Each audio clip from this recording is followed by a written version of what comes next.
આ બટેટાના ઢોકળા એટલા બધા ટેસ્ટી બને છે કે મોટા નાના બધાના આ ફેવરેટ જ બની જશે. હવે તમને થશે કે આ ઢોકળા તો બિલકુલ નથી લાગતા, પણ હા છે, આ ઢોકળા જ આપણે બનાવ્યા છે કંઈક અલગ જ રીતે. અને જો હું તમને પ્રૂફ બતાવું તો આ ઢોકળા જ છે. અને આ તમે સવારના નાસ્તા માટે છોકરાઓને લંચ બોક્સમાં કાં તો પછી રાતના જમવામાં પણ તૈયાર કરી શકો છો. આ એટલા બધા સરસ બને છે. અને જુઓ, હું તમને તોડીને બતાવું તો બન્યા છે ને એકદમ જ જાળીદાર અને સોફ્ટ. જય શ્રી કૃષ્ણ મિત્રો, કેમ છો તમે બધા? તો ચલો ઝટપટથી આજની આ અલગ જ પ્રકારના ઢોકળાની રેસીપી શરૂ કરીએ. અને જો હજી સુધી તમે ચાર્મીસ ગુજરાતી રસોઈને સબસ્ક્રાઇબ ન કર્યું હોય ને તો જરૂરથી કરી દેજો. અને નવા વિડીયોઝની નોટિફિકેશન મળે તેના માટે બેલનું આઇકન જરૂરથી દબાવજો. અને આજનો આ વિડીયો જો તમને પસંદ આવે તો તેને લાઈક કરી દેજો, તમારા ફ્રેન્ડ્સ અને ફેમિલીમાં જરૂરથી શેર કરજો. તો ચલો જલ્દીથી રેસીપી શરૂ કરીએ. આજના આ ઢોકળા બનાવવા માટે આપણે લેવાના છે 2 કાચા બટેટા. એટલે આમાં કઈ બટેટાને બાફવાની પણ જરૂર નથી. એટલે આપણા ઢોકળા એકદમ જ ઇન્સ્ટન્ટ બનવાના છે. અને ટેસ્ટ તો એટલો બધો સરસ કે આવા ઢોકળા તમે પહેલા ક્યારેય નહીં ખાધા હોય. તો હવે આ 2 બટેટાની છાલ આપણે કાઢી લઈએ. તો હવે આની છાલ કાઢી લીધી છે. તો હવે આપણે આને સમારી લઈએ. તો આપણે આના કોઈ પરફેક્ટ પીસ નથી કરવાના. આના આપણે મોટા મોટા પીસીસ કરી લઈશું આ રીતના. હવે આ બટેટાને આપણે કોઈ પણ બોલમાં કાઢી લઈશું અને તેમાં આપણે પાણી એડ કરી દઈશું, કેમ કે આ નહીતર તરત જ કાળા પડી જશે. તો આને આગળની પ્રોસેસ કરીએ ત્યાં સુધી આમાં પલળવા દઈશું. હવે અહીંયા લઈ લઈશું મીડિયમ સાઇઝનું ગ્રાઇન્ડિંગ જાર અને આમાં આપણે એડ કરી દઈશું 1 ઇંચ આદુનો ટુકડો, 1 નાનું એકદમ તીખું મરચું છે, સાથે જ એક અહીંયા હું મીડિયમ તીખું મરચું પણ ઉમેરી દઉં છું. હવે આપણે જે બટેટા પલાળીને રાખેલા, તો પાણીમાંથી બટેટાના પીસ કાઢી અને આમાં આપણે મિક્સર જારમાં ઉમેરી દઈશું. અને આમાં એકદમ જ થોડું પાણી ઉમેરી 3-4 ચમચી જેટલું આ બધી જ વસ્તુને પીસી લઈશું અને આની એકદમ જ સરસ પેસ્ટ તૈયાર કરી લઈશું. આપણે બટેટાને પીસી લીધા છે અને આ રીતે આપણે આની પેસ્ટ તૈયાર કરી લીધી છે. જો કદાચ નાના આદુ કે મરચાંના ટુકડા રહી ગયા હશે તો તે આગળની પ્રોસેસ કરશું તેમાં એ નહીં રહે. હવે આમાં ઉમેરી દઈશું 1 કપ સૂજી. તો આમાં તમે સૂજી, રવો કંઈ પણ વાપરી શકો છો. સાથે જ આમાં ઉમેરી દઈશું 1/2 કપ દહીં. આ એકદમ જ ખાટું દહીં છે. હવે તમારી પાસે જો ખાટું દહીં ન હોય, મોરું દહીં હોય તો તે પણ એડ કરી શકો છો. અને 1 ચમચી પાણી, સાથે જ સ્વાદ પ્રમાણે મીઠું ઉમેરી દઈશું. હવે આ બધી વસ્તુને પીસી લઈએ. જો પછી પીસતી વખતે જરૂર લાગે તો થોડુંક પાણી, 1/2 કપ જેટલું પાણી ઉમેરીશું, નહીતર નહીં ઉમેરીએ. હવે આપણે આને સરસ રીતે પીસી લીધું છે. તો સૂજી, બટેટા બધું જુઓ કેટલું એકરસ થઈ ગયું છે. હવે બેટરને એક મિક્સિંગ બોલમાં કાઢી લઈએ. હવે બેટર આનાથી વધારે ઢીલું ન હોવું જોઈએ, એટલે તમારે પાણી જરૂર પડે તો જ ઉમેરવું. લગ્ન પ્રસંગે મળતા ઇન્સ્ટન્ટ ઢોકળા, ફણગાવેલા મગના એકદમ જ હેલ્ધી ઢોકળા, એકદમ જ નવા ફ્લેવરના જુવારના વડા, કડાઈમાં બને તેનાથી પણ એકદમ જ ટેસ્ટી કુકરનો મટર પનીર પુલાવ, આવી ઘણી બધી રેસિપીસ છે મારી ચેનલ પર, જરૂરથી ચેક કરજો. હવે આ બેટરને 15 મિનિટ માટે રેસ્ટ આપીશું, એટલે સૂજી સરસ રીતે ફૂલી જશે. જ્યાં સુધી બેટરને રેસ્ટ મળે છે ત્યાં સુધી આપણે ઢોકળા માટેની થાળી તૈયાર કરી લઈએ. આ નાસ્તો એટલો બધો હેલ્ધી પણ છે કે તમે બાળકોને ટિફિનમાં પણ આપી શકો છો. ઢોકળા બનાવવા માટે તો આપણે હંમેશા તેને આથો લાવવો પડે છે. તો આ ઇન્સ્ટન્ટ ઢોકળા ખૂબ જ જલ્દીથી તૈયાર થઈ જશે. તો હવે આપણે આ થાળી તૈયાર કરી લીધી છે.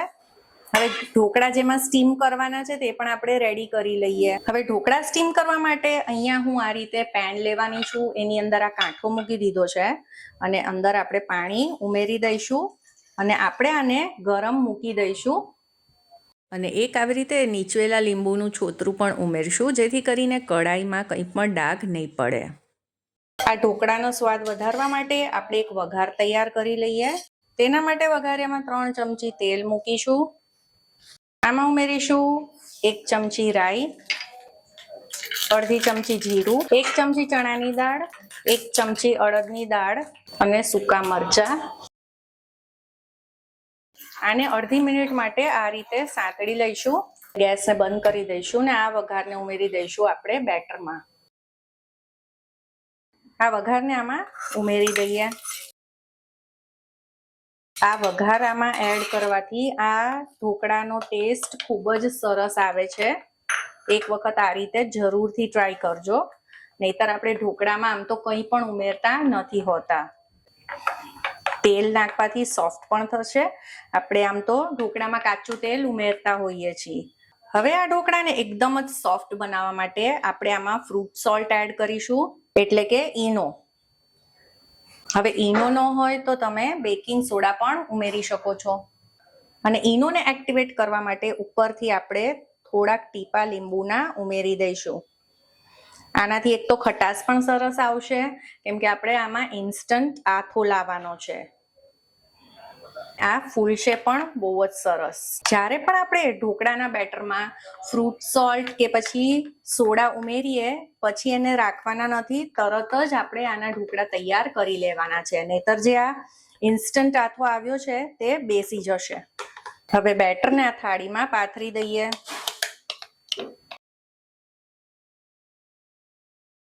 અને થાળીને આ રીતે થપથપાવી દઈશું એટલે બેટર સરસ રીતે સ્પ્રેડ થઈ જાય.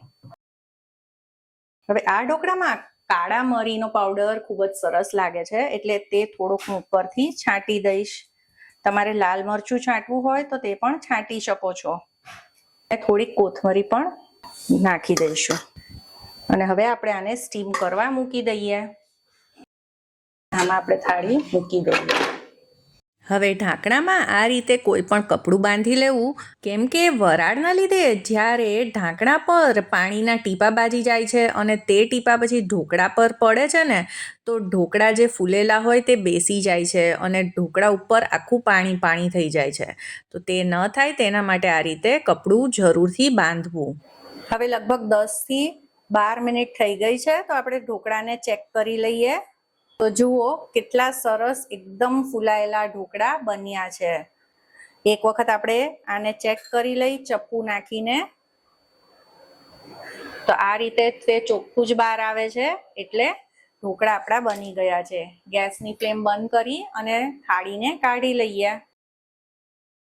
હવે આ થોડાક ઠંડા થઈ જાય પછી આપણે આને કટ કરીશું. તો આને આપણે કટ પણ અલગ રીતે કરવાના છીએ અને આપણે આને સર્વ પણ અલગ રીતે જ કરવાના છીએ. તો 2 મિનિટ ઠંડા થઈ જાય પછી હું તમને બતાવું છું. હવે જો આની ઉપર જરા પણ વરાળના લીધે જે પાણી થાય એ બિલકુલ જ નથી થયું, એકદમ જ કોરા બન્યા છે આ ઢોકળા. તો હવે આપણે આને ચારે બાજુ કિનારીથી આને કાઢી લઈશું. આ જ્યારે ઠંડા થઈ જાય પછી જ આપણે આ પ્રોસેસ કરવાની.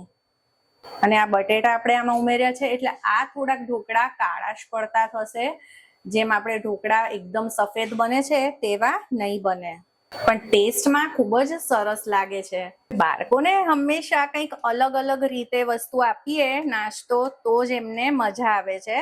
તો આજે આપણે આ ઢોકળાને અલગ રીતે જ કટ કરશું અને આપશું, જેથી કરીને છોકરાઓને પણ મજા આવે.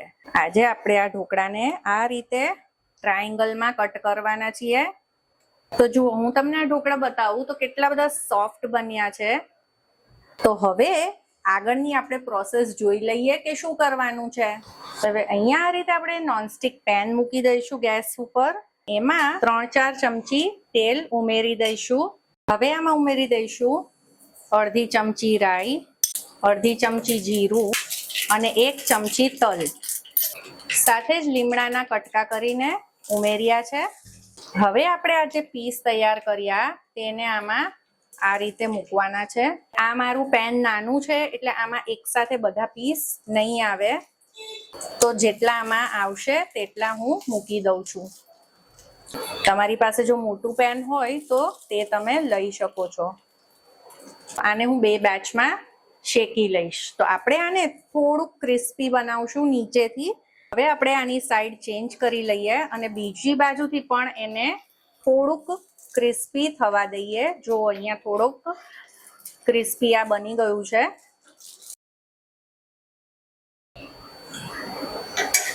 હવે આ બીજી તરફથી પણ સરસ રીતે શેકાઈ ગયા છે. જો એકદમ જ ક્રિસ્પી થઈ ગયા છે. તો આપણે એને પ્લેટમાં કાઢી લઈએ અને પછી હું બીજા પણ જે છે ઢોકળા તેને પણ આ રીતે શેકી લઈશ.